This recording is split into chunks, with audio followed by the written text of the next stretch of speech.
Bonjour, nous ouvrons aujourd'hui un livre étonnant, non sans émotion, puisqu'il s'agit du cinquième et du dernier livre de la Torah, le Deutéronome.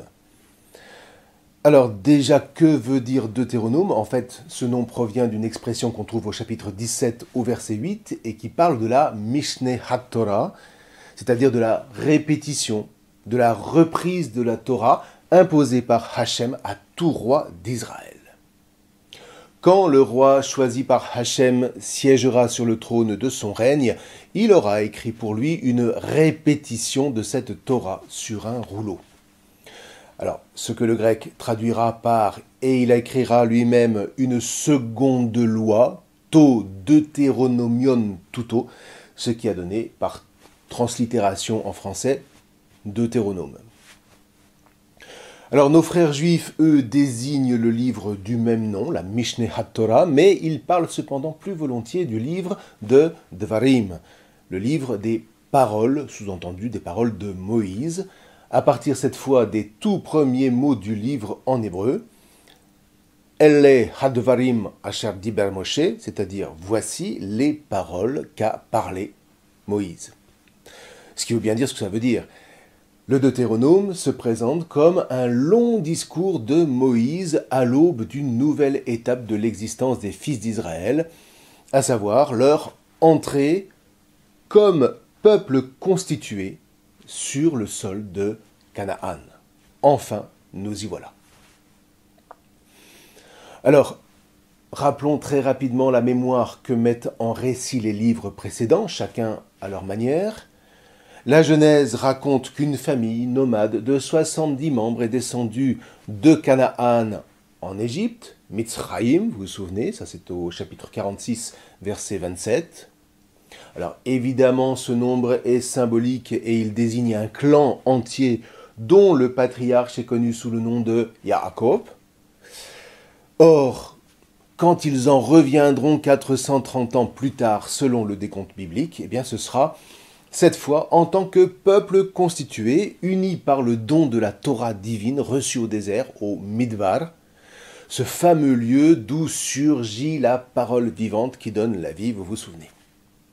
Le fameux Midbar qui va composer donc le cadre des livres de l'Exode, du Lévitique et des Nombres. Alors pour le Deutéronome en revanche, c'est un tout petit peu différent. D'abord, posons-nous la question, d'où sort ce cinquième livre qui se présente comme un très très long discours de Moïse? Alors les autres, on sait à peu près, ils ont été écrits par des scribes exilés à Babylone, suivis par ceux de la période perse. Pas à partir de rien, évidemment, il y avait divers récits fondateurs, diverses pratiques dispersées dans les différents sanctuaires répartis au nord dans le territoire d'Israël et puis au sud dans le territoire de Juda. On y reviendra. Or, précisément, il se trouve qu'à l'occasion des assauts de la Syrie contre Israël dès le dernier tiers du IXe siècle, assauts qui vont aboutir à des déportations vers 730, eh bien, toute une part de la population du royaume du Nord, et en particulier les notables, va peu à peu aller se réfugier dans le royaume du Sud, c'est-à-dire le royaume de Juda. Et ces notables descendent évidemment avec tous leurs récits fondateurs, avec leurs lois, avec leurs pratiques religieuses, etc., etc., etc. Autant de données qu'il va évidemment falloir intégrer dans le royaume de Juda pour unifier les populations qui deviennent vraiment très disparates. Alors maintenant, quand on parle de notables, entre guillemets, il faut entendre principalement ce qu'on appelle les Kohanim, les prêtres, et puis les Lévi'im, les Lévites. Même si, on va le voir, la distinction entre les deux n'est pas évidente à l'époque. Ce sont eux, en tout cas, qui gardaient et qui enseignaient les traditions liées aux différents sanctuaires dont ils avaient la charge en Israël. Des sanctuaires qui n'était rien de moins que la mémoire identitaire des différents clans qui leur étaient affiliés. Il ne faut pas non plus oublier, toujours parmi les notables, les scribes, parce que si l'invasion assyrienne a été violente, et on a des documents qui montrent que les Assyriens étaient particulièrement redoutés pour leur cruauté, ils sont néanmoins arrivés avec un alphabet, l'alphabet araméen, à partir du 8e siècle.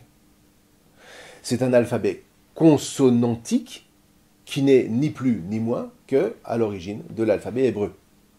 Et certains exégètes n'hésitent pas à dire que sans cette invasion assyrienne, la Bible n'existerait tout simplement pas. Comme quoi, vous voyez, à quelque chose malheur est bon, comme on dit. Donc, avec cet alphabet, c'est vrai que le métier de scribe s'est particulièrement déployé à partir de cette époque. Et puis, il ne faut pas oublier enfin que tous ces notables descendent aussi dans le royaume du Sud avec leur tradition prophétique. Certains prophètes du Nord sont tellement essentiels que la Torah ne pourra pas ne pas s'en faire l'écho, on va le voir. Je pense notamment à celui qu'on appelle Eliyahu, Eli. Allez, maintenant, vous commencez à avoir l'habitude, hein, je vous dis les noms en hébreu. Eliyahu, donc, Elisha, Élisée, Amos, et puis Hoshea, Osée. Toujours est-il qu'au moment où l'empire assyrien va tomber en déclin, à la fin du 7e siècle, Juda est devenue la tribu protectrice d'Israël, déjà sous le roi Hiskiyahu, Ézéchias, et puis sous le roi Naché, Manassé, et puis enfin à l'époque du roi Yoshiahu, Josias. Et c'est alors qu'on va nous raconter qu'a été découvert dans le temple de Jérusalem un livre ou un rouleau qui contenait le noyau autour duquel allait s'élaborer avec le temps notre Deutéronome. Et je vous rappelle qu'à cette époque, le livre de la Genèse n'existe pas plus que celui de l'Exode, pas plus que celui de Lévitique ou des Nombres. Ce qui veut dire que le dernier livre de la Torah, le Deutéronome, est en fait le premier des livres de la Torah qui a commencé à s'écrire avec lui. Alors là-dessus, parce que ce n'est évidemment pas fini, Babylone prend le dessus sur les Assyriens, devient un empire encore plus vaste et, comme de bien entendu, déferle sur Juda au siècle suivant. Et cette fois, non seulement Juda est envahi, mais suite à des erreurs politiques majeures de la part du roi Sédécias, qui va le payer très très cher, voilà que l'empereur Nabuchodonosor, décide d'en finir avec Israël. En 587, il fait le siège de Yerushalayim, de Jérusalem, et il détruit le temple, et puis il envoie tous les notables en exil. Évidemment pas toute la population, ça n'aurait servi à rien. On déporte uniquement ceux dont la position dans le peuple pourrait susciter une opposition à l'administration impériale, ce qui représente en gros 5 milliers de personnes, ce qui est déjà pas si mal. Le reste de la population, essentiellement des paysans, va entretenir les terres jusqu'au retour de quelques exilés sous la houlette de Néhémiah, c'est-à-dire Néhémie, et puis de Esdras, à l'époque où la Perse, cette fois, a avalé à son tour l'empire babylonien. On est au VIe siècle. L'empereur Cyrus II exerce, lui, une politique de tolérance en matière religieuse et politique. Il unifie son empire en imposant l'araméen comme langue administrative et véhiculaire, et puis il joue la carte de l'intégration des coutumes de chaque peuple qui est sous sa coupe. Un retour des Juifs est donc possible. On est en 538 avant Jésus-Christ, c'est-à-dire 50 ans après la grande déportation babylonienne, c'est-à-dire 2 ou 3 générations plus tard. Sauf qu'entre-temps, mais les élites ont travaillé comme des malades à Babylone. Ils auraient pu se dire, bon, allez, faisons notre vie là où on est planté et puis basta, mais non. Et c'est là où on va assister à quelque chose de prodigieux, qui ne peut être que le fruit d'une réelle inspiration, puisque ce travail, si on ne craignait pas de faire un énorme anachronisme, eh bien, on pourrait le qualifier de bénédictin. Donc, ce travail gigantesque va aboutir à l'édition de la Torah, entre autres. La Torah telle qu'on la connaît aujourd'hui. Alors, je vous le fais en très rapide. Tous ces notables, en particulier les Kohanim et les scribes, parce que les Lévi'im, eux, avaient été les grands perdants de l'affaire, avant la période assyrienne, ils officiaient comme prêtres dans leurs sanctuaires respectifs dans le nord, Mais une fois arrivés à Jérusalem, on leur a bien fait comprendre que Hachem privilégiait le sacerdoce du seul temple. Et c'est pour justifier cette nouvelle pratique qu'on va établir la lignée des prêtres et des grands prêtres de Jérusalem, fils de Aharon, comme étant la lignée élue de Hachem pour être les Kohanim parmi les fils de Lévi. Les autres, ma foi, ils s'occuperont des tâches subalternes. Or, comme par hasard, le Deutéronome, qui rapporte essentiellement des traditions du Nord, ne parle quasiment pas de Aharon, et quand il en parlera, ce sera en tant que prophète. Alors que, si vous vous souvenez, c'était une figure majeure du livre de l'Exode et du Lévitique. Peut-être que je devrais dire, alors qu'il sera une figure majeure de ces deux livres, avec l'intervention finale de l'écrivain sacerdotal qui éditera la Torah telle que, en gros, on la connaît aujourd'hui. Alors, pour en revenir à la question de ces prêtres du Nord qui deviennent les Lébiim, les subalternes des Kohanim du temple de Jérusalem, c'est sûr que ça grince des dents, au point que le prophète Ézéchiel va devoir sérieusement remonter les bretelles aux Lébiim. Mais bon, on verra ça en son temps, si Dieu nous prête vie. Toujours est-il que ces notables, tous lettrés, que ce soit les Kohanim ou les scribes, montent à Babylone avec dans leur mémoire les traditions ancestrales des différents royaumes, mais aussi la mémoire des prophètes, dont on s'aperçoit que leurs avertissements étaient loin d'être vains, sauf qu'on ne les a pas écoutés. D'où la question, mais qu'est-ce qui s'est passé? Pourquoi ce cataclysme est-il survenu? Qu'est-ce qu'on a fait au bon Dieu, quoi? Et puis aussi, plus sournoisement, est-ce qu'on ne se serait pas fait avoir? Est-ce que Marduk, la divinité majeure de Babylone, ne serait pas plus puissante que Hachem? Ben oui. Quand vous avez une divinité tutélaire, elle est quand même censée vous protéger, sans quoi, à quoi bon? C'est le grand argument contemporain contre l'existence même de Dieu. Si Dieu existait, on ne souffrirait pas autant. Or, c'est là que, sous l'effet d'une inspiration sans équivalent, tout à coup, les choses vont basculer. D'abord, on va commencer par se dire non. Hachem est vraiment le seul Elohim, le seul Dieu parmi tous les dieux. Tous les autres ne sont que des faux dieux, des idoles. Hachem, c'est le Dieu unique, et c'est le Dieu de Juda, celui de Jérusalem, comme le rouleau découvert dans le temple de Jérusalem va le marteler. Non seulement c'est le seul Hachem parmi tous ceux qui étaient vénérés de ci, de là sur le territoire d'Israël et puis ailleurs, mais il est le Dieu absolument unique, c'est-à-dire universel. D'où la conclusion: si les nations ont pu fondre sur Israël et sur Juda, c'est que très mystérieusement Hachem le leur a permis. Du coup, la question rebondit, pourquoi l'a-t-il permis? Et c'est là que vont entrer en jeu la mémoire des prophètes, du nord comme du sud. Vous n'avez pas écouté Hachem. Parce que, vous voyez, dans le fond, il faut bien comprendre que ceux qui ont porté l'unité des deux royaumes frères, eh bien, ce sont les prophètes. Depuis Eliyahu, Élie, jusqu'à Yirmiyahu, c'est-à-dire Jérémie, pour s'en tenir à eux deux. Et ce sont les prophètes qui vont obliger quelque part les scribes à évaluer la période de la royauté, ce qui donnera les livres de Samuel, et puis les livres des rois. Les Kohanim feront de leur côté le même travail, mais à leur manière, ça donnera le livre des chroniques.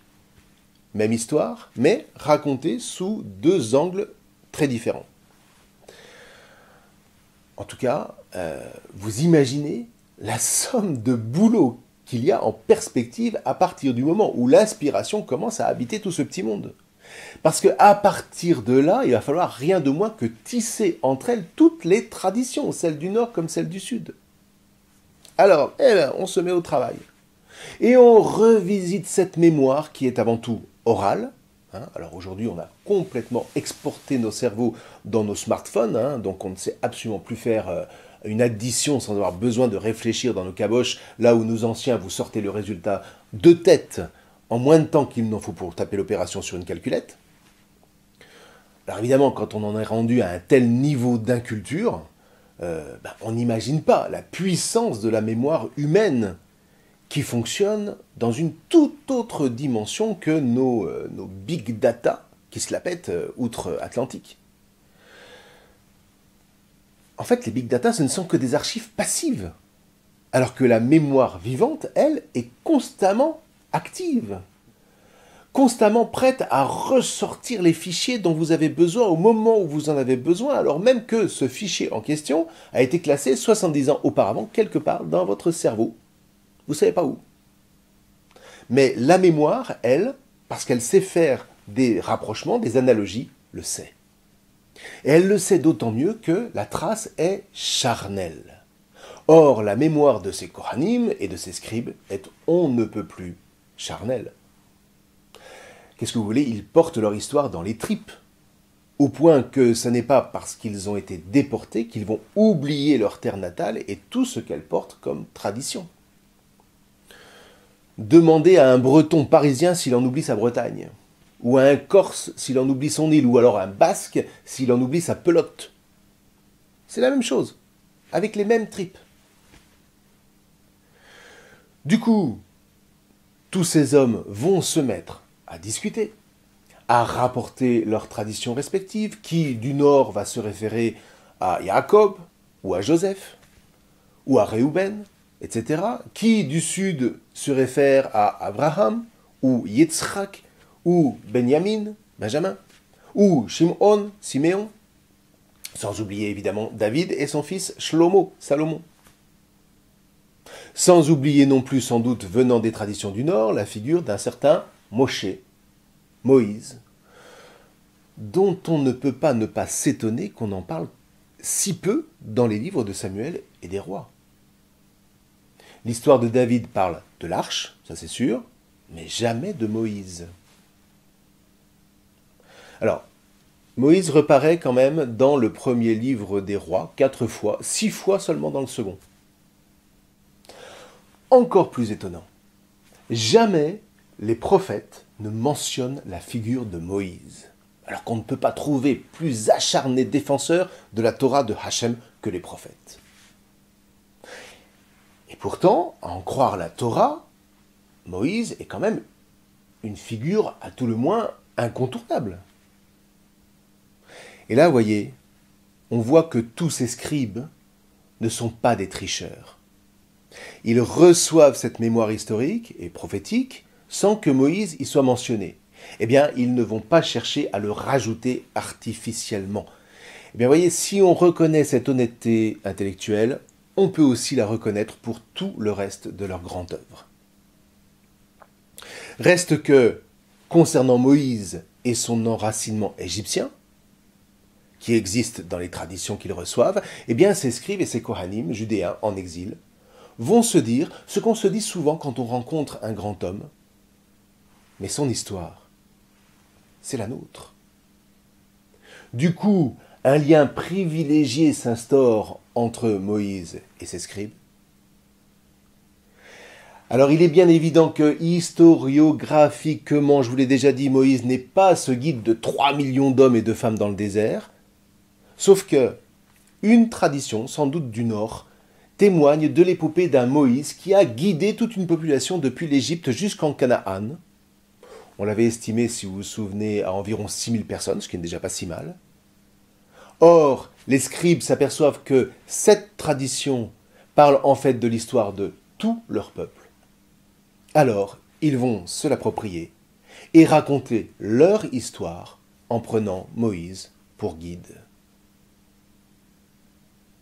Et pour la raconter, eh bien, ils vont puiser dans leur tradition, certes, mais ils vont aussi l'agrémenter de la culture babylonienne et perse dans laquelle ils vivent et qu'ils s'approprient de la même manière. C'est comme ça que, par exemple, dans le livre de l'Exode, si vous vous souvenez, je vous l'avais déjà dit, les habits du Kohen Gadol, du grand prêtre, eh bien, vont reproduire les habits sacerdotaux perses.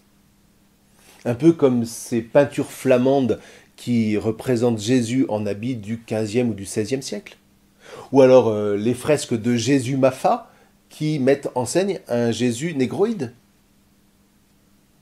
Ou encore ces images d'Épinal d'un Jésus blond aux yeux bleus. Voilà, le processus est exactement le même. Et alors, il s'agit de s'approprier une figure parce que son histoire, c'est mon histoire, et celle d'innombrables frères et sœurs avec moi.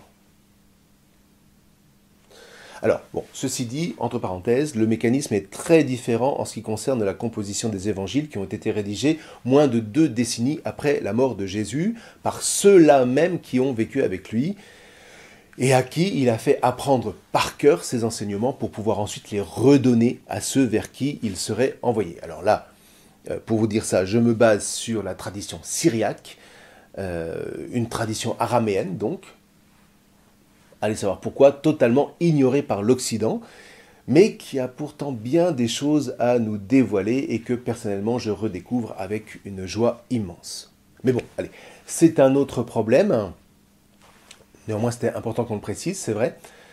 Toujours est-il que, avec tout ce matériel traditionnel, les scribes et les kohanim en exil, qui ne veulent décidément pas perdre ce patrimoine, vont rassembler tout ça, d'une part pour mettre par écrit les paroles des prophètes, et puis d'autre part en mettant David en exergue pour raconter l'histoire des 2 royaumes, et puis, évidemment, surtout pour composer la Torah autour de cette figure tutélaire de Moïse. Qu'est-ce qui est fondamental dans le peuple? Qu'est-ce qui fait partie des fondements de notre histoire, fondements auxquels ont été tellement attachés les prophètes? Eh bien, voilà ce que la Torah se propose, pour ainsi dire, de synthétiser et d'offrir à ce petit peuple d'Israël qui pourtant, dira le chapitre 7 du Deutéronome, est bien le plus petit, le moindre de tous les peuples.